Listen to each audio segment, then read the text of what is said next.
अस्सलाम वालेकुम dear student, उम्मीद है आप सब खैरियत से होंगे। आज हम लोग 9th क्लास की मैथ की एक्सरसाइज 1.5 के क्वेश्चन नंबर 2 को सॉल्व करेंगे। क्वेश्चन नंबर 2 की स्टेटमेंट हमारे पास है, find which of the following matrices are singular और नॉन सिंगुलर। ये कुछ हमारे पास मैट्रिक्स दिए गए हैं, हमने बताना है कि ये मैट्रिसेस सिंगुलर कौन से हैं और इनमें से नॉन सिंगुलर कौन से हैं। तो सबसे पहले तो हमें पता होना चाहिए कि सिंगुलर मैट्रिसेस क्या होते हैं।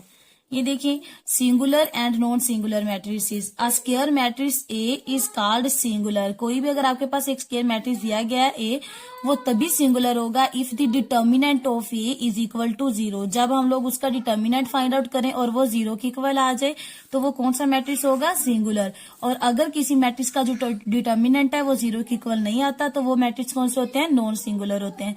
तो चलिए अब हम लोग अपने क्वेश्चन की जानिब चलते हैं। तो फर्स्ट पार्ट सॉल्व करते हैं। सबसे पहले क्या करेंगे, ए का डिटर्मिनेंट फाइंड आउट करेंगे। डिटर्मिनेंट फाइंड आउट कैसे करते हैं, क्रॉस मल्टीप्लीकेशन करते हैं, वैल्यूज एज इट आएंगी। अब यहाँ पर इसकी क्रॉस मल्टीप्लीकेशन करें, यानी कि आप मल्टीप्लाई करेंगे 3 को मल्टीप्लाई करें 4 के साथ, मिड में साइन नेगेटिव आएगा, और 6 को मल्टीप्लाई करेंगे हम लोग 2 के साथ। 3 को 4 से मल्टीप्लाई किया तो 12 माइनस 6 को 2 से मल्टीप्लाई करेंगे 12। तो और ये पॉजिटिव 12 ये नेगेटिव 12 कैंसिल आउट होके 0। तो इसका आंसर क्या आएगा, 0। यानी कि जो ए का डिटर्मिनेंट हमारे पास आ गया है वो क्या आया है, 0 आया है। तो ए क्या होगा, ए इज सिंगुलर। ए कौन सा matrix because determinant of A equal to 0। यानी हमारे पास जो डिटर्मिनेंट आया ए का वो 0 के इक्वल आया, तो ये सिंगुलर मैट्रिक्स है। अब हम लोग इसका पार्ट 2 सॉल्व करते हैं।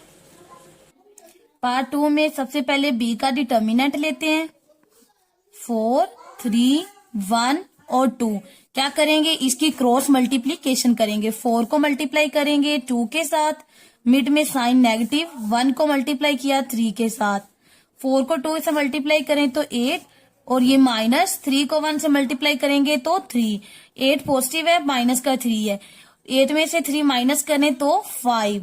यानी कि जो ए का डिटर्मिनेंट हमारे पास आया है वो क्या आ गया, 5। तो A is non singular because determinant of A is not equal to 0। ठीक हो गया, जो ए का डिटर्मिनेंट है वो नॉन सिंगुलर है because determinant of A not equal to 0। अब हम लोग इसका थर्ड पार्ट सॉल्व करते हैं। थर्ड पार्ट में सेम टू सेम वैसे है। सबसे पहले सी का डिटर्मिनेंट लेते हैं, 7, 3, -9, 5। चलिए डिटर्मिनेंट लेते हैं, क्रॉस मल्टीप्लीकेशन करेंगे। 7 को मल्टीप्लाई करेंगे 5 के साथ, नेगेटिव साइन आएगा मिड में, फिर -9 को मल्टीप्लाई करेंगे 3 के साथ। तो 7 को 5 से मल्टीप्लाई किया 35, प्लस माइनस माइनस, और 3 को 9 से मल्टीप्लाई करेंगे तो 27 आ जाएगा। अब ये पॉजिटिव 35 है और ये नेगेटिव 27 है, यानी 35 में से 27 को माइनस करना है। तो हमारे पास क्या आ जाएगा, तो यहाँ पर 8 आ जाएगा। यानी जो ए का डिटर्मिनेंट हम लोगों ने लिया वो क्या आ गया, 8। तो मतलब सी का जो डिटर्मिनेंट लिया वो क्या आ गया, 8 आ गया। और सी जो हमारे पास है वो क्या आ गया, C is non singular. C क्या होगा, non singular because determinant of C is not equal to 0। Okay हो गया, डिटर्मिनेंट जो सी का लिया वो 0 के इक्वल नहीं आया, तो ये नॉन सिंगुलर मैट्रिसेस हो गया।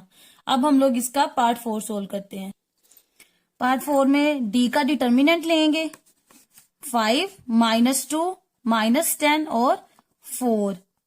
डिटर्मिनेंट क्रॉस मल्टीप्लीकेशन करेंगे, यानी कि 5 को मल्टीप्लाई करेंगे हम लोग 4 के साथ, मिड में साइन नेगेटिव, और फिर -10 को मल्टीप्लाई करेंगे -2 के साथ।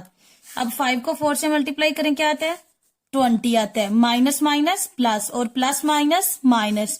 10 को 2 से मल्टीप्लाई करेंगे तो 20 आएगा, ये पॉजिटिव 20 ये नेगेटिव 20 कैंसिल आउट होके 0।